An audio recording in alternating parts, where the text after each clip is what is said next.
Il y avait une vieille femme considérée comme folle qui mendiait toujours dans une rue populaire d'Abidjan avec ses enfants. La seule chose qu'elle répétait sans cesser était « J'ai une pierre qui changera votre vie. Donnez simplement ta mangerâmes, enfants, et à moi, et je vous donnerai la pierre. » Chaque jour, elle passait de boutique en boutique au marché de Ndokoti et abordait les passants, leur montrant une étrange pierre qu'elle tenait dans ses mains.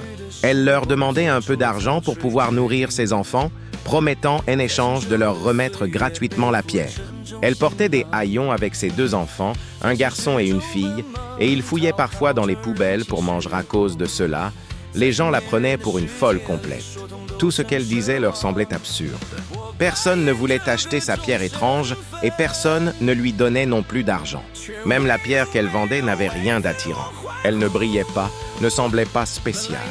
On aurait dit une simple pierre ramassée par terre qu'elle avait décidé de vendre. Cela renforçait encore plus l'idée qu'elle était complètement folle.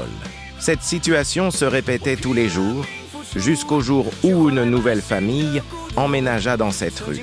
Ils n'étaient pas riches, mais ils arrivaient au moins à survivre. Ils s'installèrent dans un appartement loué à Bépanda, dans une maison où vivaient déjà d'autres personnes. C'était une habitation collective. Ils inscrivirent leur fils de 16 ans, Junior, dans le lycée public du quartier. Il était en classe de première et approchait de la fin de ses études secondaires. Le premier jour d'école, les parents de Junior l'accompagnèrent pour son inscription. Ils achetèrent tous les livres demandés et payèrent les frais de scolarité. Junior n'était pas très intelligent, mais il était obéissant, de bonne moralité et toujours curieux d'apprendre. Ce même jour, il se fit 3 amis, Blaise, Ivan et Michel. C'est alors qu'un événement étrange se produisit. Après les cours, alors que Junior rentrait avec ses 3 amis, la vieille femme folle s'approcha d'eux avec ses enfants, comme à son habitude. Elle leur dit « Mes enfants, j'ai une pierre qui changera votre vie.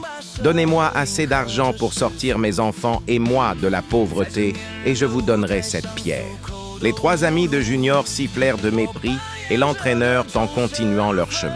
Junior lui essayait de parler à la vieille femme, de lui demander ce qu'était réellement cette pierre, mais ses amis lui dirent que ce n'était pas nécessaire. En continuant à marcher, Junior dit avec colère « Les gars, c'était quoi? Ce comportement, on ne lui a même pas laissé l'occasion de parler. Ce n'est pas correct. » Blaise sourit et répondit « Junior, tu es nouveau dans ce quartier, au cas où tu ne le saurais pas. Il y a beaucoup d'arnaques ici à Douala. Il faut ouvrir grand les yeux. Si cette pierre était vraiment efficace, pourquoi ne l'a-t-elle pas utilisée pour changer la vie d'elle-même et de ses enfants? » Junior répondit « Et si la pierre ne fonctionnait pas pour elle, mais pour les autres? Vous y avez pensé ?» Blaise répliqua « Junior, ce n'est ni un film indien, ni un film camerounais. Cette femme est folle. Tout le monde le sait dans cette rue. As-tu déjà remarqué que personne n'a jamais acheté cette pierre? Si tu l'achètes aujourd'hui, demain elle en ramassera une autre par terre pour continuer à vendre. Réveille-toi. » Ils continuèrent leur chemin jusqu'à ce qu'ils se séparent pour rentrer chacun chez soi. Une fois arrivés à la maison, toutes les pensées de Junior étaient tournées vers cette vieille femme. Sa famille et lui traversaient de nombreuses difficultés, des problèmes financiers, des difficultés scolaires, car Junior n'était pas brillant, et bien d'autres encore. Il se demandait « Comment vais-je trouver de l'argent pour donner à cette femme afin qu'elle me donne la pierre? Et si mes amis avaient raison, et si cette femme était une fraude, mon argent serait gaspillé. Mais et si elle ne mentait pas? Et si Dieu l'avait envoyée pour changer ma vie et celle de ma famille?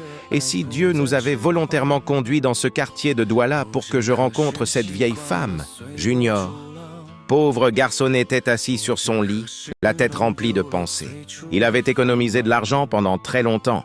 Il se demandait s'il devait prendre toutes ses économies pour les donner à la vieille femme afin d'obtenir la pierre. Qui est vraiment cette vieille femme folle? Qu'a donc de si spécial cette pierre qu'elle vend?